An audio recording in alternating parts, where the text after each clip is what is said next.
This is the Moyu RS3M Super, the best-selling speedcube of the year. And the best part is, it's less than $10. Here's the unboxing experience. You get a pretty standard Moyu box, and once you struggle to open it, you receive a cube stand, the accessories box containing a screwdriver, the center travel adjustment tool, a spare adjustment nut thing, and a tutorial pamphlet.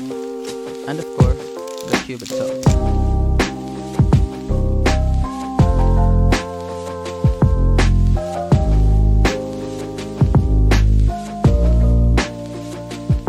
First impressions, the cube is very fast and sandy, almost uncontrollably fast.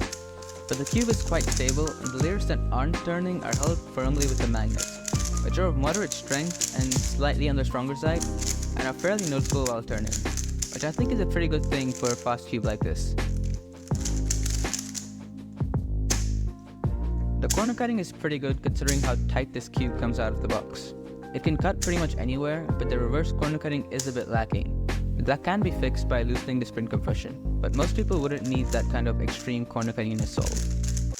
Also, thanks to Cubertime for sending me this cube. If you want to get this cube or any other cube or accessory, you can buy it at Cubertime.com. They ship to all of these countries, and you can even get free shipping if you spend over $49. You can find the link in the description. They're definitely a great cube store, and you should absolutely check them out. The cube feels solid and doesn't feel cheaply made. The plastic shades are all pretty standard, but it is frosted plastic, which takes a while to become less slippery, but I personally don't mind it. It has the octagonal stop sign center caps, and is printed with the blue Mofang Jiaoshi logo that reminds me of a certain other brand.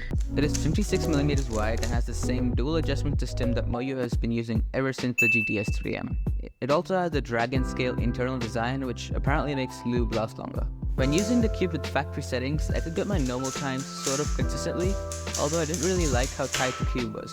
So I loosened the screws by a quarter turn on each side and set the center travel to 5 clicks. After about 50 solves, the sandy feeling did wear off, after which I lubed this cube and took it for another few hundred solves. I can really see this being my main over something like the RS3M 2020 or even the budget GAN cube, the GAN 356M, both of which I've used for a while now. This cube is now at a more controllable speed and feels very smooth to turn. Just a couple solves into it, I even broke my PB. I do think that it's smoother than the RS3M 2020, and so I think it's worth the extra dollar. But one thing I don't like about this cube is how loud it is. It does get slightly muffled when lubed, but it's still quite loud. There's also quite prominent spring noise, and if this bothers you, you can probably get the maglev version. I definitely think that this is a great speed cube and offers great value at just $9.89 at Cubertime.com. So if you're looking for a speed cube and you don't want to spend too much money, this cube has my stamp of approval. Subscribe.